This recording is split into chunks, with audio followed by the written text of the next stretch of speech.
Mesdames, messieurs, bonjour. On entend souvent parler du développement personnel, mais savez-vous réellement ce que c'est? Que ce soit à travers les réseaux sociaux, les formations ou la quête d'une meilleure version de soi, aujourd'hui c'est devenu une véritable tendance, intégrée aux mœurs de beaucoup comme un chemin vers un accomplissement personnel, voire un Graal à atteindre. Pour commencer, je vous propose un petit test rapide pour vous amener à réfléchir sur votre vision du développement personnel. Allez, c'est parti. Plusieurs questions vont vous être posées. Pour chacune de ces questions, 4 réponses seront possibles. Notez de votre côté chacune de vos réponses. C'est parti. Première question. Selon vous, le développement personnel consiste surtout à...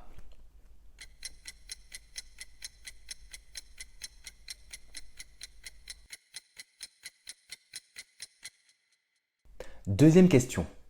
Comment définissez-vous la réussite dans la vie?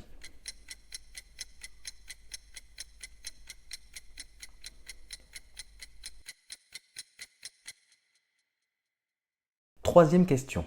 Comment réagissez-vous lorsque vous faites face à un obstacle?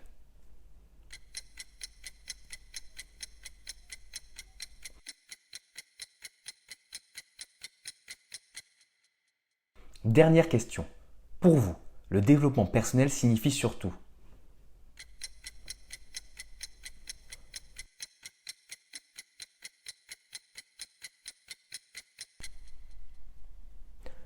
Notez bien vos réponses, nous reviendrons à la fin pour interpréter les résultats. Le concept de développement personnel, tel qu'on le connaît aujourd'hui, remonte à la fin du 19e siècle, début du 20e siècle, avec l'émergence de la psychologie moderne.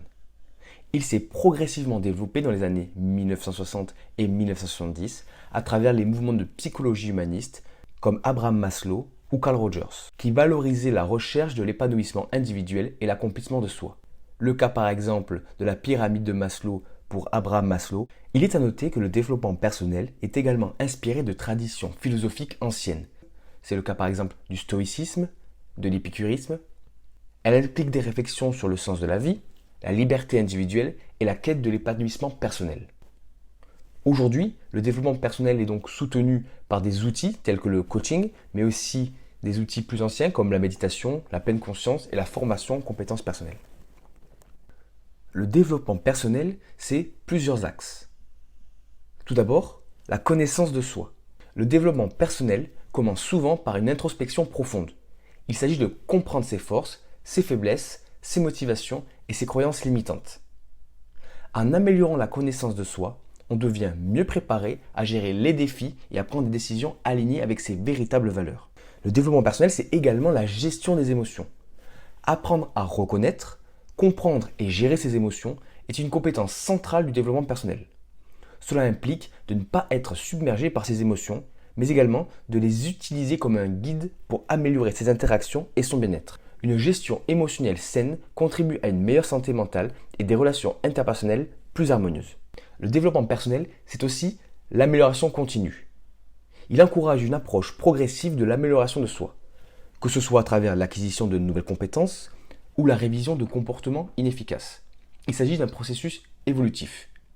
On pourrait le comparer à la méthode agile dans l'informatique.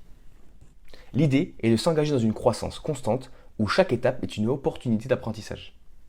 La résilience. Développer sa capacité à surmonter les échecs et les obstacles est un pilier du développement personnel. La résilience permet de rebondir face aux épreuves, de gérer le stress et de trouver des solutions dans les moments difficiles. C'est cette faculté qui permet d'avancer même dans l'adversité. Un des aspects souvent oubliés du développement personnel est l'équilibre entre vie professionnelle, vie personnelle et bien-être. Cet axe, qui pour moi est le plus important, consiste à prendre conscience de l'importance d'accorder du temps à ses passions, à sa famille et à soi-même. Cet équilibre est clé pour éviter le burn-out et pour mener une vie épanouie, surtout dans le monde dans lequel nous vivons aujourd'hui. Le développement personnel n'est pas qu'une réflexion intellectuelle. Il s'agit de passer à l'action. La prise de responsabilité vis-à-vis de ses choix et de ses actions permet de se sentir plus maître de sa vie et d'en définir le cours. Se fixer des objectifs concrets et agir pour les atteindre est essentiel pour progresser. J'aimerais maintenant que l'on voit ensemble les fausses idées sur le développement personnel. En effet, le développement personnel est souvent mal compris. Il existe plusieurs idées fausses courantes à déconstruire. Le développement personnel, c'est devenir parfait. Non, il ne s'agit pas d'atteindre une version idéalisée et sans défaut de soi-même.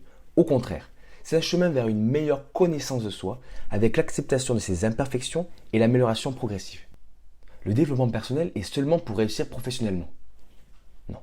Beaucoup croient à tort que le développement personnel est axé uniquement sur la performance professionnelle ou le succès matériel. En réalité, il couvre tous les aspects de la vie, y compris la santé mentale, les relations et l'équilibre émotionnel.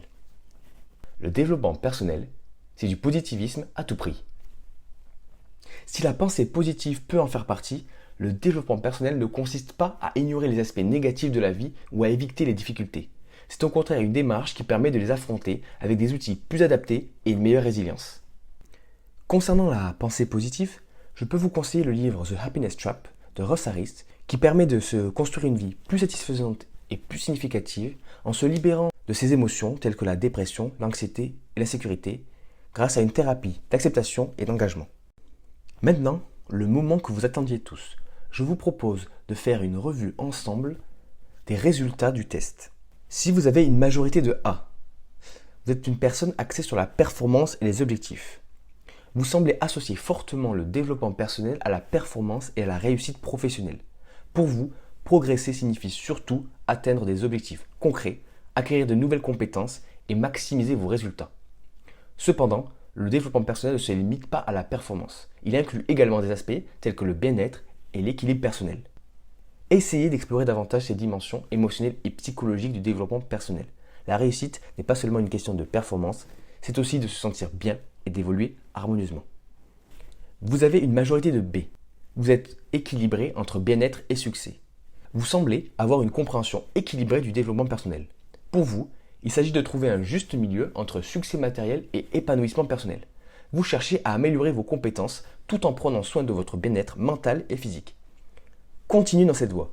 Le développement personnel est en effet une question d'équilibre entre réalisation de soi et soin de soi.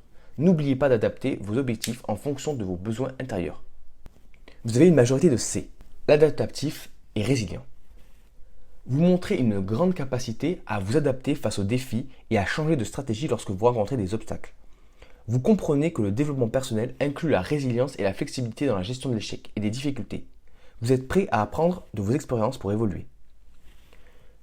Votre capacité d'adaptation est une grande force. Continuez à l'exploiter tout en veillant à intégrer une réflexion sur vos objectifs à long terme pour ne pas vous disperser. Le développement personnel est aussi une question de continuité et de constance. Une majorité de D. L'introspectif est axé sur les émotions. Vous semblez être très connecté à vos émotions et à votre bien-être intérieur. Pour vous, le développement personnel est davantage lié à la gestion émotionnelle et à la compréhension de soi qu'à la recherche de performance. Vous vous concentrez surtout sur l'amélioration de votre état d'esprit et de votre équilibre émotionnel. C'est une excellente base, car la gestion émotionnelle est un pilier du développement personnel. Cependant, essayez d'incorporer également des objectifs concrets dans votre processus de développement pour mettre en pratique votre croissance intérieure. Je rajouterai une note personnelle. Selon moi, le plus important n'est pas de savoir quelle ligne directrice suivre, mais de s'écouter soi-même. Il faut être heureux dans les démarches que l'on entreprend et être en phase avec nos objectifs et nos désirs profonds. Chacun peut avoir sa définition propre du développement personnel, du moment qu'elle est en ligne directrice avec ses objectifs, avec sa vision et ses valeurs, alors elle est bonne à garder. Vous l'aurez compris, le développement personnel regroupe une multitude de choses. Il est à noter cependant qu'il ne s'agit pas seulement de se fixer des objectifs ambitieux, mais aussi de prendre soin de soi et de se connaître. La vidéo touche à sa fin. N'hésitez pas à partager en commentaire votre propre définition du développement personnel et les résultats que vous avez obtenus au test. Partagez en commentaire le prochain sujet qui pourrait vous intéresser ou si vous voulez que je développe un peu plus sur le développement personnel. Enfin, n'hésitez pas à vous abonner, à liker et à suivre la chaîne pour plus de contenu sur le sujet. Merci à vous, au revoir.